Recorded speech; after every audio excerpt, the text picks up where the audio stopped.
Olá, bem-vindo ao canal Mormonismo Sem Censura. Meu nome é Marcelo Ribeiro e hoje gostaria de ajudá-lo a entender a origem da pedra que Joseph Smith usou para produzir o livro de Mórmon. Mas antes, gostaria de convidá-lo a se inscrever no canal. Se você ainda não fez, basta clicar no botãozinho de se inscrever e também acionar o sininho ao lado dele para que você possa ser avisado sempre que novos vídeos forem publicados. Agora responda rápido, a primeira resposta que vier na sua mente. Você acredita em lendas de tesouros escondidos com encantamentos e espíritos amaldiçoados que os protegem, tipo as lendas dos filmes Piratas do Caribe? Sim ou não? Pause o vídeo agora e não continue enquanto você não tiver respondido essa pergunta sinceramente. O novo livro com a narrativa da história da Igreja, chamado Santos, a História da Igreja de Jesus Cristo dos Santos dos Últimos Dias, menciona algo muito peculiar no capítulo 3. Nesse capítulo, lemos o seguinte, abre aspas, como muitas pessoas da região, incluindo seu pai, Joseph acreditava que Deus pode revelar conhecimento por meio de objetos como varas e pedras, como tinha feito a Moisés, Abraão e outros na Bíblia. Um dia, enquanto ajudava um vizinho a cavar um poço, Joseph encontrou uma pequena pedra enterrada profundamente na terra. Ciente de que as pessoas às vezes usavam pedras especiais para procurar objetos perdidos ou tesouros escondidos, Joseph queria saber se ele tinha encontrado uma dessas pedras. Ao olhar para ela, conseguia ver coisas invisíveis ao olho natural. O dom de Joseph para usar a pedra impressionou os membros de sua família, que consideravam isso como um sinal de favorecimento divino. Então, o que é que Joseph via nessa pedra que era invisível ao olho natural? E que dom era esse que ele tinha que lhe permitia usá-la, que impressionava tanto a sua família? Essa pedra é a mesma que Joseph Smith usou para produzir o livro de Mórmon. Mas antes de usá-la para essa finalidade, ele teve um uso bem diferente para essa pedra. E é sobre isso que irei falar hoje. No começo do século XIX, Nova York e Vermont estavam infestados com histórias de tesouros escondidos. Haviam lendas de todos os tipos.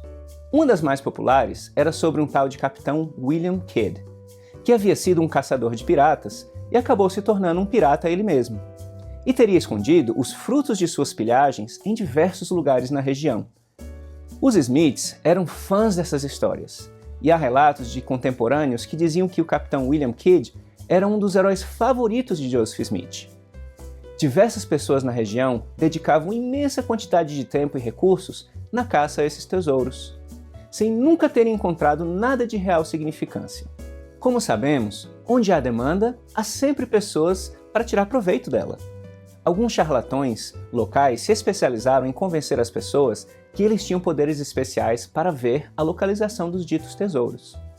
Alguns desses videntes talvez acreditassem que tinham mesmo tal poder. Outros eram claramente charlatões e enganavam os outros para conseguir arrancar dinheiro deles. A verdade é que ninguém nunca encontrou qualquer tesouro na região, mas muitos dedicaram muito dinheiro e energia à atividade. A caça a esses tesouros era completamente envolta em misticismo, ocultismo e magia. Seguindo a crença local, esses tesouros eram normalmente guardados por espíritos protetores, e os caçadores de tesouros, orientados por aqueles que diziam ter o poder de vidência, deveriam seguir à risca os rituais mágicos especiais para poder apaziguar tais espíritos ou controlá-los e mantê-los longe da escavação, retirando-lhes o poder de proteção sobre o tesouro. Normalmente, qualquer mínimo desvio do ritual virava a causa de não terem encontrado o tesouro no local indicado pelo vidente. A explicação mais comum era que o espírito protetor havia arrastado o tesouro para mais fundo dentro da terra. Eles colocavam estacas para demarcar o local onde o baú de tesouro estava, desenhavam círculos e símbolos astrológicos ao seu redor, colocavam estacas fazendo um círculo ao redor e liam encantamentos em latim e espalhavam sangue de animais sacrificados e coisas do tipo, para manter o espírito protetor longe e poderem assim chegar até o tesouro. Mas adivinha só se isso dava certo? Claro que nenhum tesouro nunca foi encontrado, mas os videntes recebiam pagamento por esses serviços, de ver algo que ninguém nunca encontrava. Somente aqueles com mais poder de convencimento e maior lábia conseguiam se sobressair nessa carreira que na época já era considerada infame e ilegal. Joseph Smith Sr., pai do profeta, era alguém sem sucesso financeiro. Havia falido mais de uma vez e a família estava prestes a perder a fazenda onde morava. Seus vizinhos comentavam que, ao invés de se dedicar completamente ao trabalho na fazenda, os Smiths gastavam enorme quantidade de tempo nessas escavações. Joseph Smith acompanhava seu pai desde muito cedo. Por volta de 1820, ele já estava envolvido nessas empreitadas. Em 1822, Joseph Smith tinha 16 anos e procurou uma conhecida vidente local chamada Sally Chase. Ela deixou que Joseph olhasse na sua pedra de vidente e Joseph disse ter visto a localização de uma pedra mágica enterrada debaixo das raízes de uma árvore em algum lugar a oeste de Nova York, próximo ao lago Erie. A pedra, disse ele, tinha um brilho tão intenso quanto a luz do sol ao meio-dia. Joseph apareceu dias mais tarde com essa pedra, e ele dizia que ela era capaz de dissolver o tempo e o espaço, sendo como se fosse um olho que tudo vê. Mas essa pedra não lhe deu o prestígio que ele estava procurando. Afinal, não haviam testemunhas de onde ou como ele havia realmente encontrado tal pedra. Mais tarde, naquele mesmo ano, Joseph encontrou a oportunidade que ele estava procurando para estabelecer sua fama como vidente de tesouros.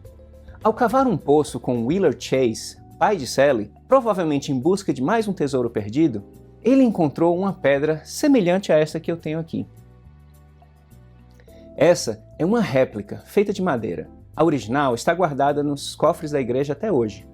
Com essa nova pedra e o testemunho dos Chase quanto à sua origem, Joseph conseguiu entrar de vez para um negócio de escavações de tesouros perdidos, como um vidente.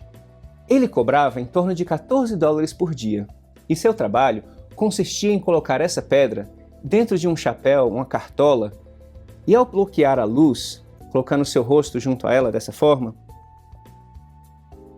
ele dizia poder ver tesouros escondidos dentro da terra.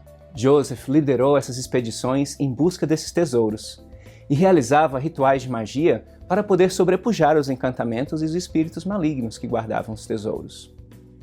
Mas como acontecia com outros videntes locais, durante as escavações, algo sempre acontecia que era usado como explicação para que o espírito guardião vencesse Joseph Smith e o tesouro escorregasse para mais fundo dentro da terra, ou fosse transportado para algum outro lugar e nunca fosse encontrado, de acordo com as explicações dele.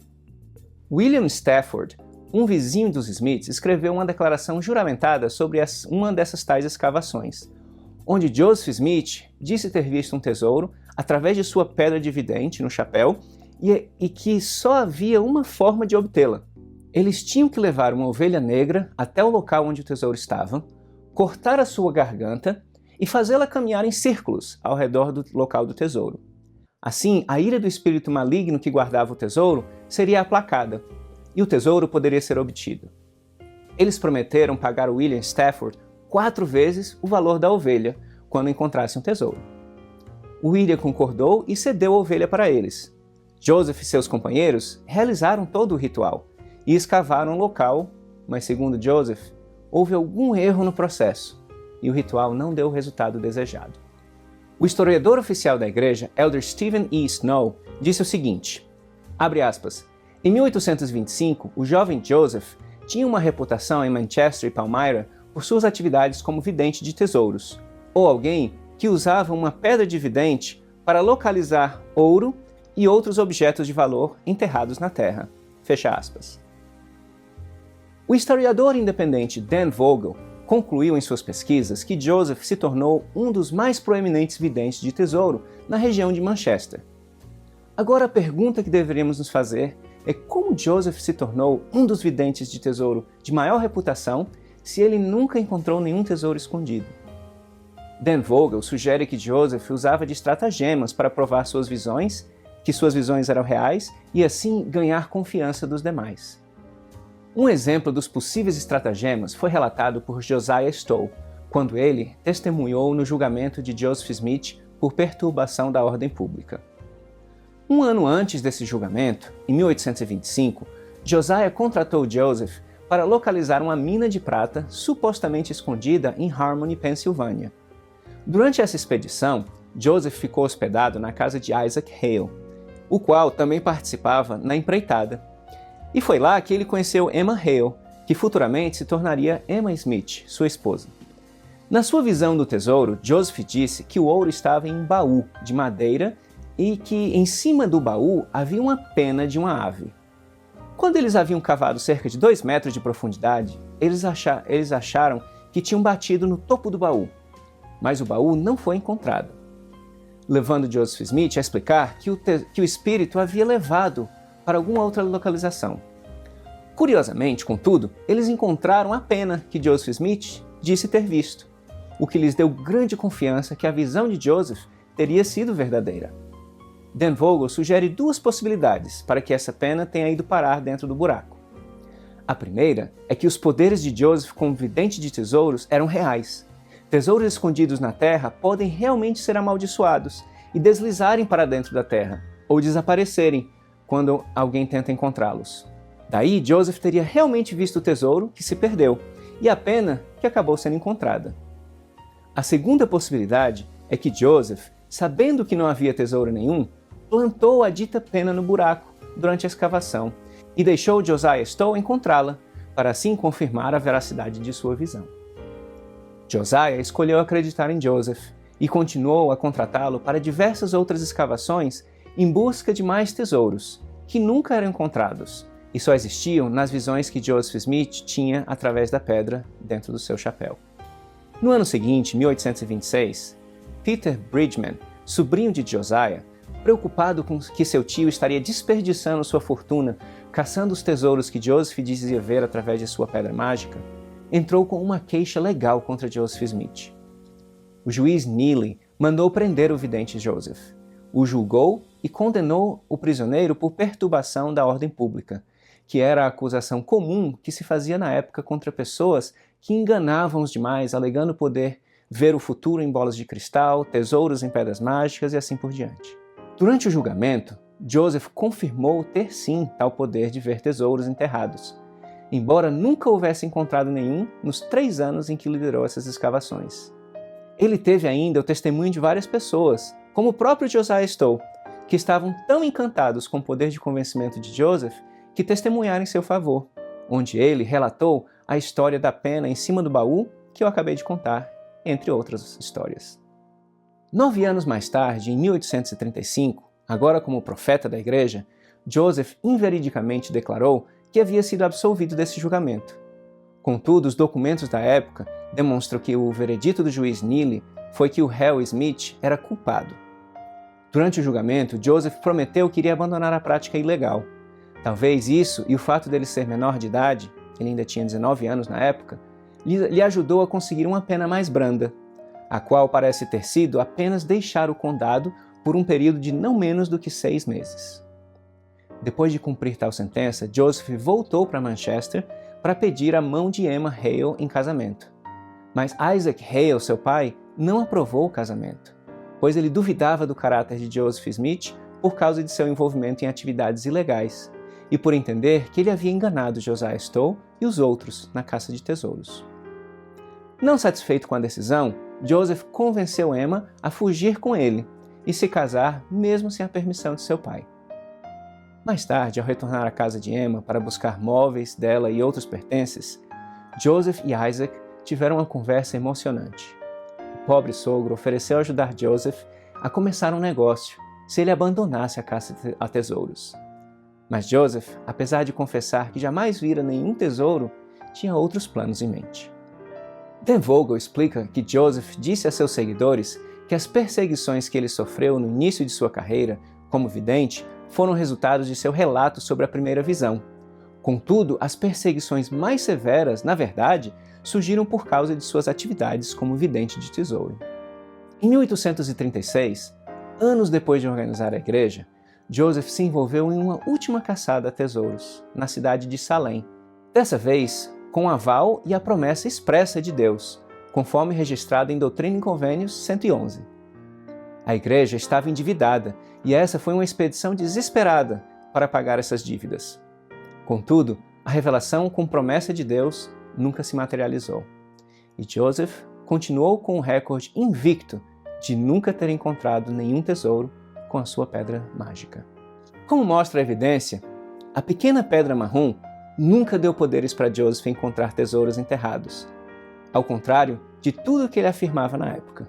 Mas nós somos convidados a acreditar que quando ele usou essa mesma pedra para ditar todo o livro de Mórmon que conhecemos hoje, seus poderes realmente funcionaram. Apologistas dizem que o uso da pedra para ver tesouros que não existiam preparou Joseph Smith para usar o mesmo método para ver os escritos de Mórmon que existiam.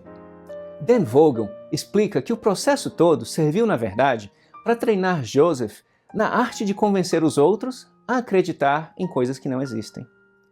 E você, o que acha? Há somente 3 alternativas nessa história. Alternativa A: as visões dos tesouros eram verdadeiras, e os tesouros realmente eram encantados, tinham espíritos protetores e deslizavam para dentro da terra quando se tentava escavá-los. A alternativa B é: as visões dos tesouros que Joseph Smith tinha eram delírios de sua mente. E finalmente a alternativa C: Joseph Smith deliberadamente enganou seus vizinhos e amigos e familiares. Lembre-se, contudo, que qualquer que seja a sua escolha, você precisa lidar com o fato que provavelmente a mesma resposta se aplique à tradução do livro de Mórmon.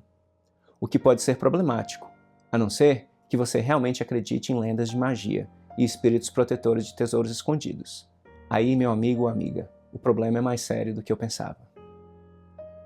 Agora, se você está se perguntando o que essa pedra tem a ver com a tradução do livro de Mórmon, não perca as cenas dos próximos episódios do canal. E não se esqueça de estudar as referências encontradas na descrição do vídeo e mostradas ao longo da apresentação de hoje. Por enquanto, eu fico por aqui.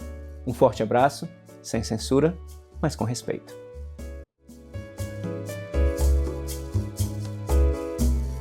Se você gostou desse vídeo, lembre-se de curti-lo, se inscrever no canal e deixar seu comentário abaixo.